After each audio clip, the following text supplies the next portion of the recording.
Don Lemon was apparently arrested last night in Los Angeles, where he was covering the Grammys. Larry says he was probably at a party covering the Grammys.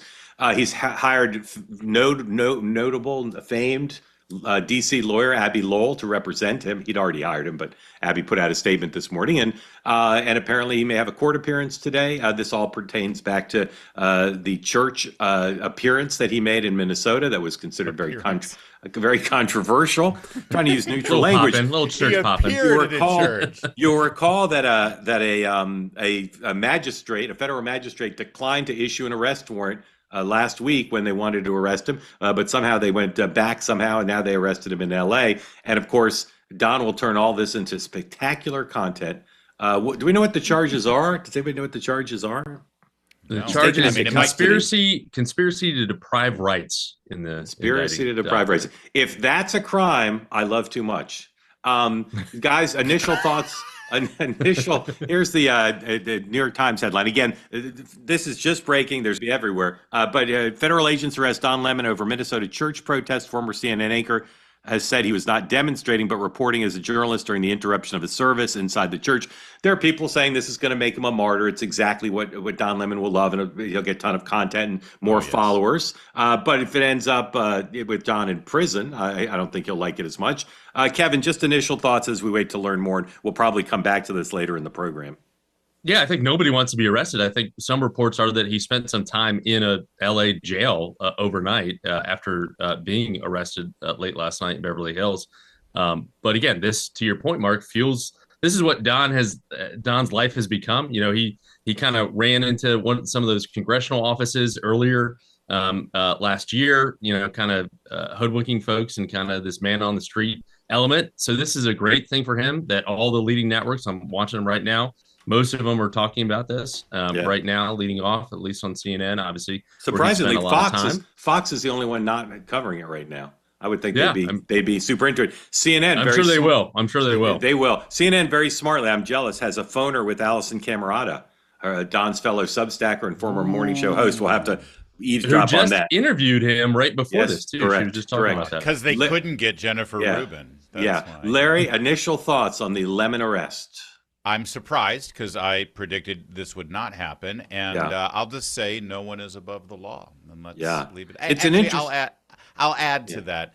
I saw too many pro-life conservatives who were arrested during the Biden administration for simply praying in front of a Planned Parenthood location.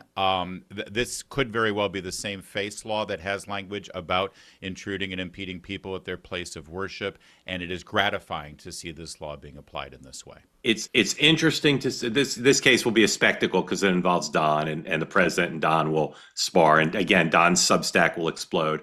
But there, there's this question of who is a journalist. Can you go do things that if you weren't a quote unquote journalist, you'd be arrested?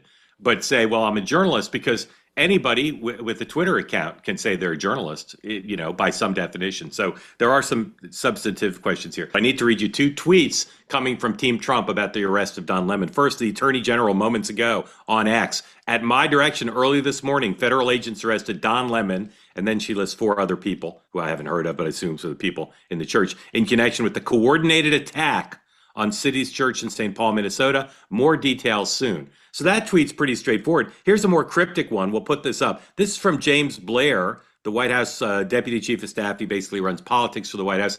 He's one tough hombre, James Blair. Here's what he tweeted. A federal grand jury indicted Don Lemon. He was not just magically arrested.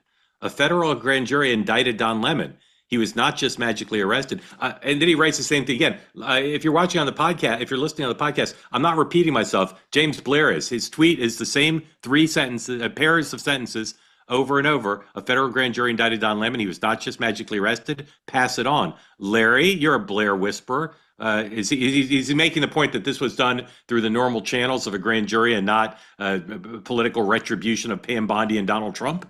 Correct. I suspect that he's responding to some commentary he's probably seeing on the usual suspect cable news shows right now, who are saying that this is the Trump administration using the lawfare, going after political enemies. And I think he's responding saying this isn't just an arrest of somebody we don't like. A grand jury indicted him. That's my hunch. Yeah. They say that something that's easy is like a walk in the park. Well, Easier than a walk in the park, hit the subscribe button, be part of the two-way community, never miss an episode, be part of our conversations. Thank you for your service to America. And don't forget, you can now listen to the morning meeting and Two Way Tonight on Apple, Spotify, or wherever you get your podcasts.